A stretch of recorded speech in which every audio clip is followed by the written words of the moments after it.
सभी का स्वागत है भागलैंड निवास में। तो तुम कहीं भी जाते हो, तुम्हें एक अपना मित्र सहपाठी यानी कि दोस्त यानी कि फ्रेंड चाहिए। स्कूल ज्वाइन करते हो तो तुम्हें एक दोस्त चाहिए, तुम दोस्त बनाते हो।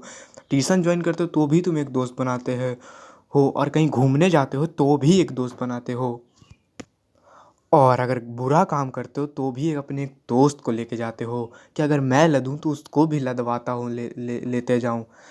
पर तुम अपने दोस्त को कभी ना कभी अपने घर जरूर लाते होगे। तो वैसे ही आज तुम्हारे पापा के दोस्त तुम्हारे घर में आने वाले हैं। तो तुम्हारे पापा के दोस्त घर में गेट का बाहर आ चुके हैं, और हमारे इंडियन डायरी में लिखा गया है कि अतिथि देवो भव, मतलब अतिथि देव के समान है, देवी देवता के समान है। तो देवी देवता के सामने जाने पे तुम्हारा बॉडी स्ट्रक्चर कैसा होता है? कैसा होता है तुम्हारा बॉडी स्ट्रक्चर? तुम सीधा भगवान के सामने जाते झुक जाते हो। वैसे ही तुम सीधा सीधा अतिथि के पास जाते सीधा झुक जाते हो और पैर छूते हो। अगर वो अतिथि बड़ा है तो उसे आदर और सम्मान देना पड़ता है पैर छू के, अगर छोटा है तो उसको प्यार देना पड़ता है। तो तुम्हारे पापा के दोस्त तुमसे तो बड़े ही होंगे, तो तुम्हें उनका पैर छूना होगा। पैर जैसे ही छूते हो अंकल बोले, अरे वाह वाह वाह वाह, आपका बेटा तो बहुत बड़ा हो गया। तो इसको इतना छोटा में देखा था। तो अंकल आपने मुझे छोटा में देखा होगा। तो आप क्या चाहते हो?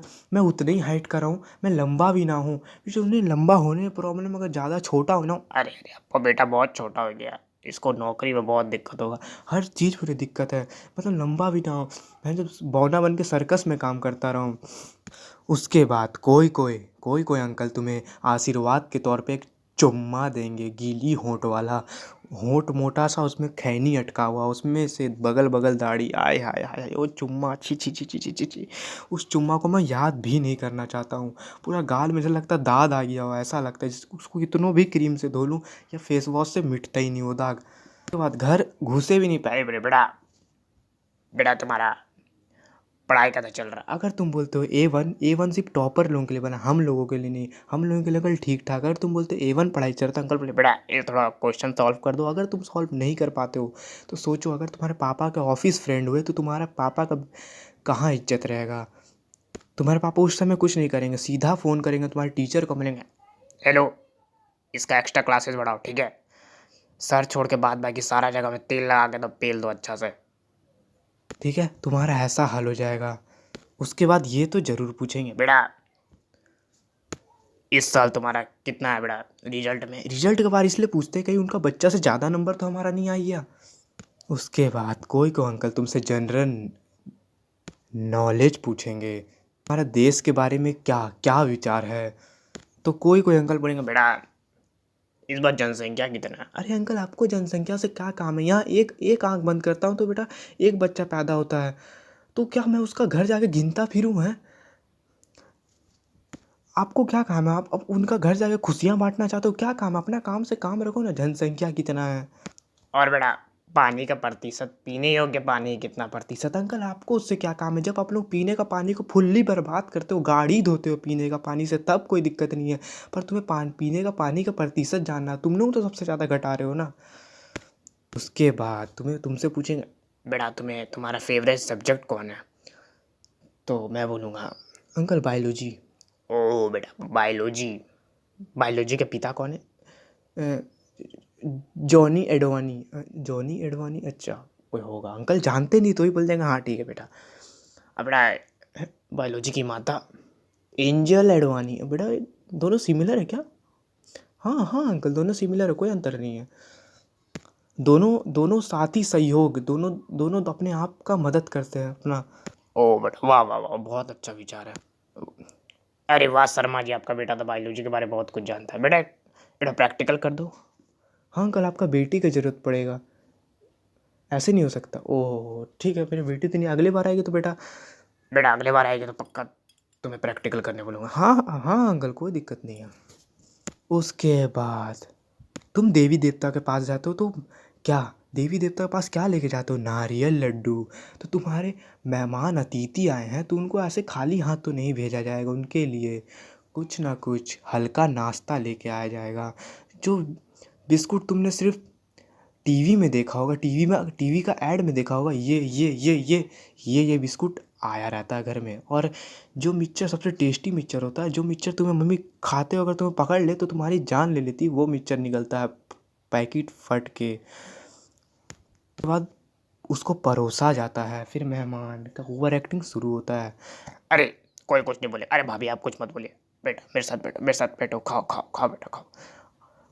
फिर मम्मी का ओवर एक्टिंग शुरू होगा, अरे नहीं नहीं इसका क्या जरूरत है, अरे मैंने इसके लिए अलग से रखा है ना, अरे आपको घंटा मेरे लिए कुछ अलग से होगा, मेरे लिए मैरी गोल्ड बिस्कुट होगा जिसको देख के मेरी कतई झाड़ जल जाती है। उसके बचा कुचा मिक्सचर का चूरा होगा जो मुझे खाने पड़ेगा। नहीं मैं इतना गया गुजरा हूँ ना। फिर अंकल ओवर एक्टिंग, नहीं मेरे साथ खाएगा बेटा, बैठो बैठो बैठो बेटा खाओ।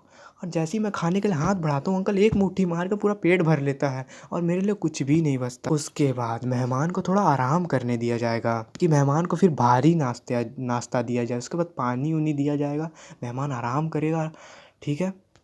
उसके बाद भारी नाश्ता का बारी आ चुका है। जो जो नाश्ता सिर्फ तुमने ऐड में देखा और गूगल में देखा होगा, नया नया पिक्चर्स, वो नाश्ता। और अगर तुमने पापा को बोलते हो ऐसा कोई भी दिन में कि पापा खरीद दो, नहीं नहीं बेटा ये सब बहुत तेल से फ्राई रहता है बेटा, तुम्हारा पेट खराब हो जाए। सबसे अच्छा समोसा खाओ बेटा, मैदा का रहता है, कितना कितना तुम्हारे हेल्थ के लिए अच्छा होता है बेटा, खाओ खाओ। महंगा चीज़ तुम्हें नहीं दिया जाएगा। पर ये पापा का मेहमान इतना खर्चा क्यों होता है? क्योंकि भैया ये पापा के दोस्त है, पापा को अपना इमेज बनाना है। इसी जगह अगर मम्मी के मेहमान होते तो क्या होता पता है? अरे 30 का कोल्ड ड्रिंक लाना, पानी डाल के पिला दो ना, किसको क्या पता है। चाट तो समोसा सबका आधा आधा चाट बना के डाल दो, प्याज ज़्यादा डाल देना, ठीक है, छोला ज़्यादा डाल देना, खत्म कहानी। ये होता मम्मी का मेहमान है, पर ये तो पापा के दोस्त है तो इन्हें पूरा पूरा खातिरदारी किया जाएगा। उसके बाद अंकल का फिर ओवर एक्टिंग शुरू, अरे बेटा मेरे साथ बैठो, मेरे साथ बैठो। अरे मेरे लिए अलग से खाना आ रहा है, आप काहे टेंशन ले रहे हो अंकल, अपना खाओ ना यार। अरे वाह वाह वाह वाह, बहुत अच्छा। फिर से ओवर एक्टिंग शुरू। वाह वाह भाभी अब क्या खाना बनाते हो, वाह वाह मज़ा आ गया। अगर ऐसे किसी दिन मैं मम्मी को बोल दूँ मम्मी खाना बना दो ऐसा वाला, तो मम्मी बेटा देखो इसको बनाना, बेटा देखो इसको इसको बनाने में बहुत लेट लगता है, इसको बनाने में बहुत हाथ है, और कहीं बना देना बेटा। उस दिन पर बन जाता है।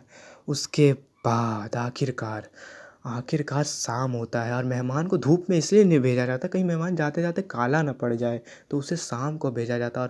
और हमारे इंडियन डायरी में ये भी लिखा है कि मेहमान को एक दिन रुकने के लिए फोर्स करो। मेहमान रुकना चाहता नहीं है तो भी, उसे ज़रूरी काम है तो भी बोलेंगे अरे एक दिन तो अब रुक जाते, अरे अरे अभी आए अभी जा रहे, जैसे घंटा अभी आया, 5 घंटा हो चुका उसको आए हुए और अभी आया है मेहमान भी। अरे नहीं नहीं भाभी, नहीं नहीं बस बस आज के लिए इतना, फिर कभी आएंगे ना भाभी, नहीं नहीं। हमारे घर में जगह हो चाहे नहीं हो तो भी मेहमान को रोकेंगे, हमें घर से क्यों ना बेघर होना पड़े। हमें घर से बेघर होकर बाहर सोना पड़ता, रात को मच्छर उठा कर ले जाए कोई दिक्कत नहीं, हम लोग को पलंग से ज़मीन में सोना पड़ता, उससे कोई दिक्कत नहीं है। घर डब्बा है फिर भी मेहमान को एक दिन के लिए रोकना है। और बेटी जो सुबह सबसे सबसे इतना तो ठीक है, सुबह मुझे सबसे बुरा लगता है जब संडास के लिए लाइन लगाना पड़ता, पता अपना संडास के लिए, और ऊपर से मेहमान निकलेंगे भी नहीं और बाहर जाकर खड़ा हो जाए बेशरम जैसा तो भी बाहर नहीं आए। अरे बेटा रुको ना बेटा, कल का निकालने दो ना, बेटा। और सुबह का प्रेशर रोकना नामुमकिन हो जाता है। उसके बाद बाहर आएंगे, अरे बेटा, अरे पैंट में हो गया, जा बेटा धो लो। इतना इतना मुझे गुस्सा आता है। घर में जगह है तो रोका करो ना, तो रोक के क्या फ़ायदा यार, इधर गांड मारा जाता है हमारा, रात को बाहर सोना पड़ता। बताओ यार, अपना घर होके मेहमान को रोक लेते, कोई कोई मेहमान रुक भी जाता बेशरम जैसा, क्योंकि खाना मिलेगा तो कौन नहीं रुकेगा भैया। तुम अगर एक बिल्ली पालते हो, बिल्ली पालते नहीं, तुमने उसे एक दिन दूध दे दिया तो रोज आएगा, क्योंकि उसको पता है यहाँ मुझे दूध मिल रहा है मैं जाऊँगी, उसे बिना मेहनत के मिल रहा है तो क्यों ना जाए कोई भी।